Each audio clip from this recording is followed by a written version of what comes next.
રાજકોટની કેન્દ્રીય વિદ્યાલયમાં છેતરપિંડી થઈ હોવાનો બનાવ સામે આવ્યો હતો।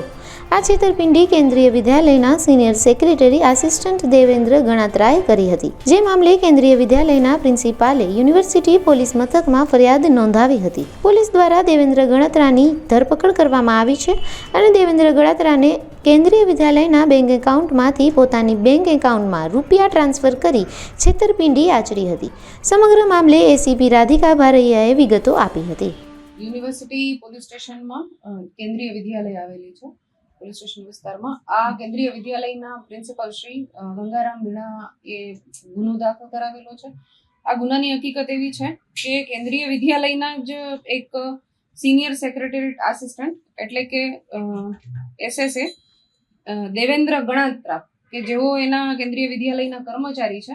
આ દેવેન્દ્ર ગણાત્રાએ જે આચાર્ય છે એની અને અન્ય એક જેના આસિસ્ટન્ટ હોય સહકર્મચારી એ બંનેની ચેકમાં ખોટી સાઇન કરીને અને એનું જે બેંકનું વાઉચર હોય બેંકના વાઉચરમાં ખોટી સાઇન કરીને અને સાથે જે ચેકની રકમ હોય એમાં પણ વધારાનું અમુક એક આંકડો ડિજિટ ઉમેરી અને એની જે કિંમત છે એ વધારી અને પોતાના જ દેવેન્દ્ર ગણાત્રાએ પોતાના જ ખાતામાં આના જે પૈસા સ્કૂલના હોય ખરેખર એ પોતાના ખાતામાં ટ્રાન્સફર કરાવેલા છે, જેથી એ દેવેન્દ્ર ગણાત્રા વિરુદ્ધમાં યુનિવર્સિટી પોલીસ સ્ટેશનમાં ગુનો દાખલ કરવામાં આવેલો છે।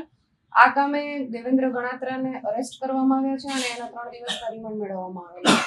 આની અત્યારે હાલ તપાસ ચાલુ છે।